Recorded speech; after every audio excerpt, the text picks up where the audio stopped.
A large amount of research is showing an increase in the severity of psychological problems among college students.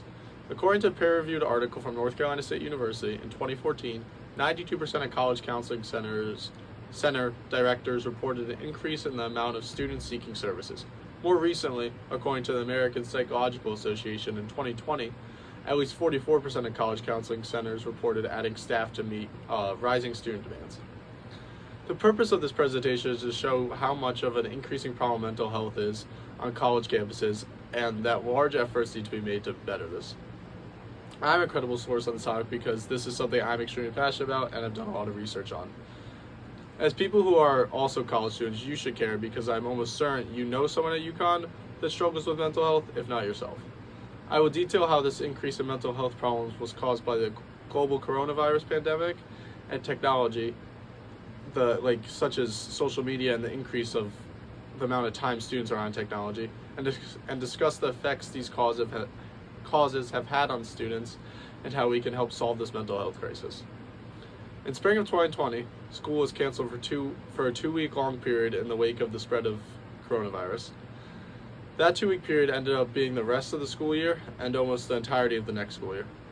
This online schooling isolation from peers was a huge factor of the current mental health crisis.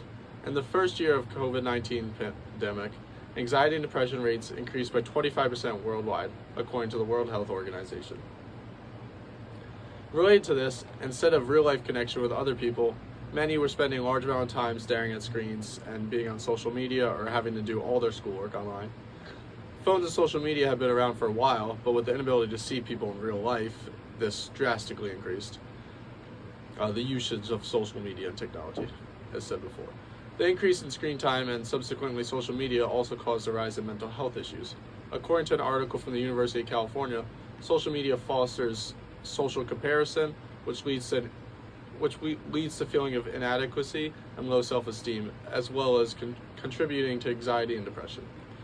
Earlier in the speech, I mentioned how the purpose of it was to talk about mental health issues on college campuses.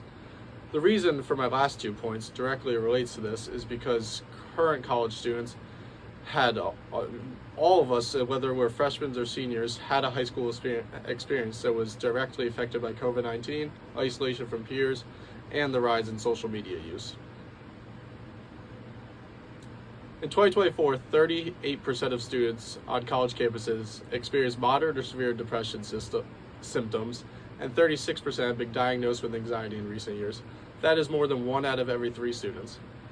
Many schools do not have adequate mental health resources, and as of March of 2024, only 48% of public schools reported being able to effectively provide mental health services to all students in need. 55% of colleges reported having sufficient mental health professional staffing and reported having insignificant mental health professional staffing and inadequate funding. Given this, we must allocate more resources and funding to mental health resources on college campuses. In conclusion, there is a mental health crisis in America, especially among college students. The primary purpose of the speech was to show you the reasons for this and convince you that colleges need more focus on mental health. Today we discussed how the COVID-19 pandemic and an increase of social media uses has led to this crisis, and this has had a major impact on current college students, their mental health, which affects stuff such as social life, their grades, and just their daily well-being. Already more than 1 in 3 college students suffer from either depression or anxiety. How much does that percentage need to go up before it is more of a main focus on college campuses? Thank you.